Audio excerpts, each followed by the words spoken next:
Hello everyone, it's Dylan from Yugioh Everything, and welcome back to another Yu-Gi-Oh! Go Rush episode review. We will be reviewing episode 90, the Arc 7 finale episode, the duel concluding between Kuaidul and Yudias. Now, if my voice sounds weird, that's because I've been dealing with like a bad cold, post-nasal drip for the last week and a half. Pete actually did the review last week, so shout out to him. So if I sound weird, that's the reason why I'm kind of battling illness. But I wanted to bring you this review because this was a special episode being an arc finale. And what did I think of the Arc 7 finale? Well, I absolutely loved it. I thought this was maybe the best finale episode of an arc that we have gotten in Yu-Gi-Oh! Go Rush. It's right up there for me with the Yudias versus Yugioh duel conclusion, which I believe was back in episode 51, the conclusion of season 1. I think both of those are probably the two best executed, and I don't want to be dramatic, but this duel, this episode, and Kuaidul in general very well may have saved what had been a pretty lackluster arc for me, and for I know a lot of people as well. Here, speaking about arc number 7, Kuaidul was just an absolute joy to watch throughout this arc, and the way that his character actually concluded is a way that I'm content with. I think that Kuaidul is probably, for me, a top 10 villain in all of Yu-Gi-Oh! And I know that's a big statement to make, but he's easily the best villain we've had in Rush Yu-Gi-Oh! The way that he orchestrated this from the very beginning, jealousy and envy being the lead emotion for why he did everything that he did, leading up to the very final moments with Yudias, and then Yudias basically sacrificing himself, willing to sacrifice himself for Kuaidul's sake. It reminded me so much of one of my favorite scenes in all of Yu-Gi-Oh!, which is the Yuma and Vector scene. Reminded me so much of that. All the horrible crap that Vector put Yuma through. All the horrible crap that Kuaidul put Yudias and his friends through. And then still when it came down to it, Yuma and now Yudias, both willing to essentially sacrifice themselves in order to assist the villain that has driven them insane throughout the past, few episodes. And I thought those scenes were so similar to me, and the Yuma Vector scene is one of my favorites in all of Yu-Gi-Oh! So any scene that matches that on that level is going to be very well received in my mind. And Yudias Kuaidul was just so fun to watch, and it really left the viewer wondering throughout. I mean, going into this episode, a lot of us thought that Yudias and Kuaidul might become one, similar to how Yugioh and Yugioh became one, similar to how Astral and Yuma interacted. Yubel and Judai, that's probably a better comparison, because Yubel was a villain for the entire season 3 of GX, and then obviously became one with Judai. We thought it was going to go down that route.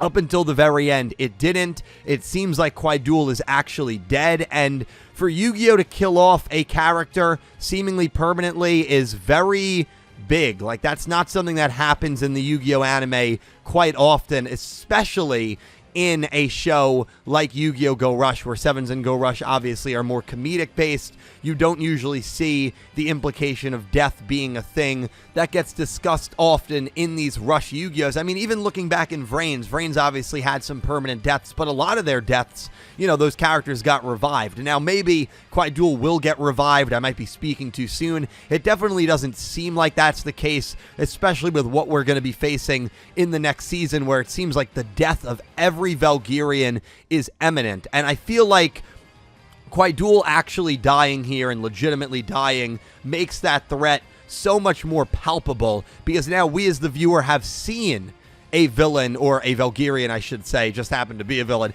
a Valkyrian actually die and meet their end because their time span and their lifespan just ran out. And he tried to extend his lifespan by merging his galaxy with Yudias, and the way that I interpreted it is that if this worked, Kuaidul would have actually overtaken Yudias's galaxy, and Kuaidul would have been the one that then took over Yudias's body, and Yudias wouldn't really exist anymore. It would just be Kuaidul taking over Yudias, just in Yudias's body. That's the way that I interpreted it. So Yudias genuinely would be sacrificed here if this transfer happened, and Yudias was willing to let the transfer happen, and that's how much of a selfless person, I was going to say human, but he's not a human, a selfless person Yudias is. And I've been looking for a while for Yudias to have his standout moment here in Season 2. I feel like ever since Season 1 ended with the war in Velgeir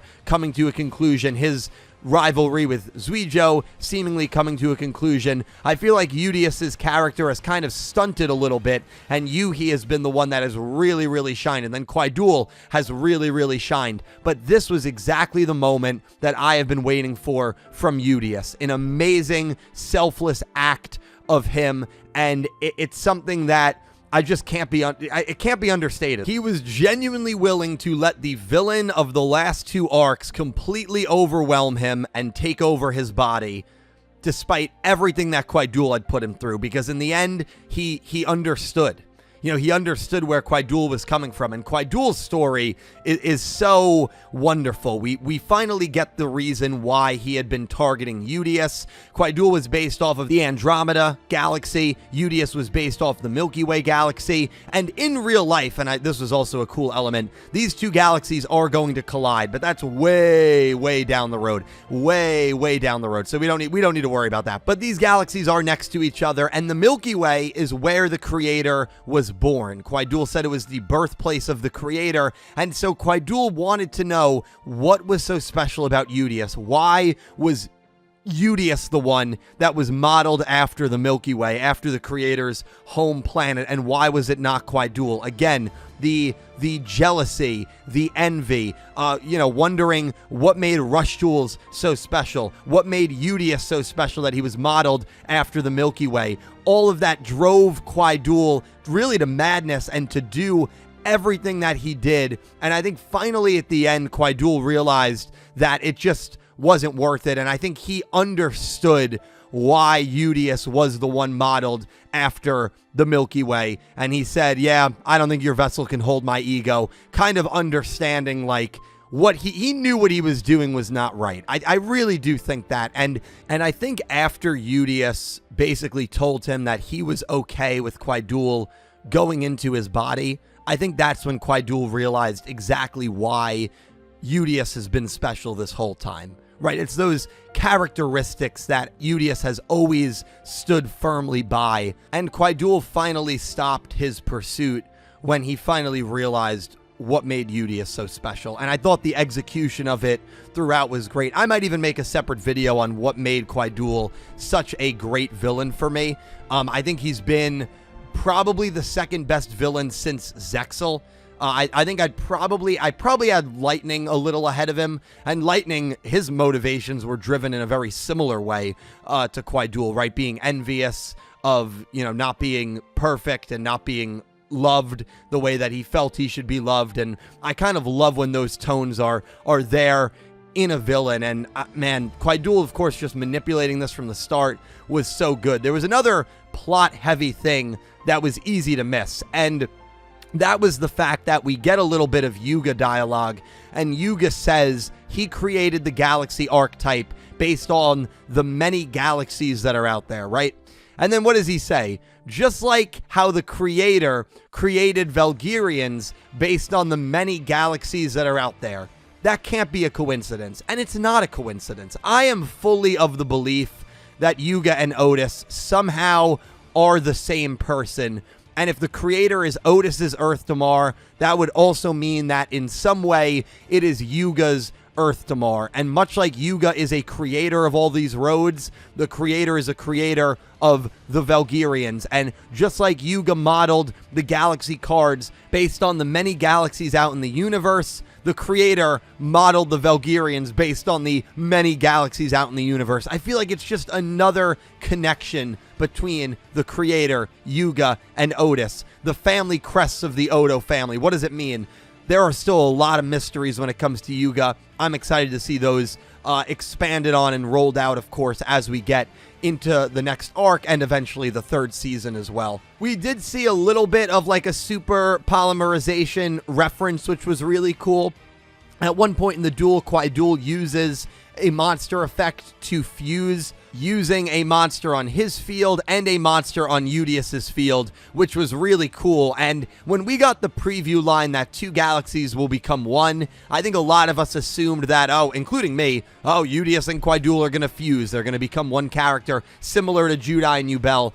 That was obviously not what happened, and great job by the team here to kind of foreshadow that that's what was going to happen, but falsely foreshadow it by pointing us in the wrong direction. Instead, what happens is both of these characters, Transamu monsters, fuse thanks to the basically pseudo super poly effect, and Kuaidul's able to use that monster to almost defeat Yudias. Yudias then steals that monster back and uses it to finish off Kuaidul. But man, I thought this episode was great. I thought Kuaidul, as I've explained, was a wonderful, wonderful character, and I thought that it really saved this arc from being maybe the worst arc in the show. I think this arc's probably around the 4 to 5 range for me. While it doesn't necessarily make this like the best arc ever, I do believe it probably has either the strongest or second strongest finale duel, and I'm very, very happy with that, and I'm really excited to see where we go. And anytime Yugioh does pull seemingly a permadeath, I give them credit because it's not something that the series does often, and I think sometimes it's better when tragic villains have a tragic ending versus having redemption. I think we've seen the redemption route many times that, for me, has ruined some villains, like Yuri from Arc 5, for example, where I'd rather them either not get redeemed or have more of a tragic conclusion, and I think they went down that route with Kuaidul, and I applaud them for that. But guys, let me know your thoughts on episode 90 here of Go Rush, any predictions you have going forward, your final thoughts on Kuaidul, and what do you think the end is going to be for the Velgirians? Do you think they're all going to run out of time, similar to how Kuaidul did, or do you think there's an external threat that is going to come for them and basically try to finish them off? What really did Kuaidul mean by his parting words? Thank you all so much for watching. I'll talk to you down below, and I hope you have an amazing day. Take care, guys.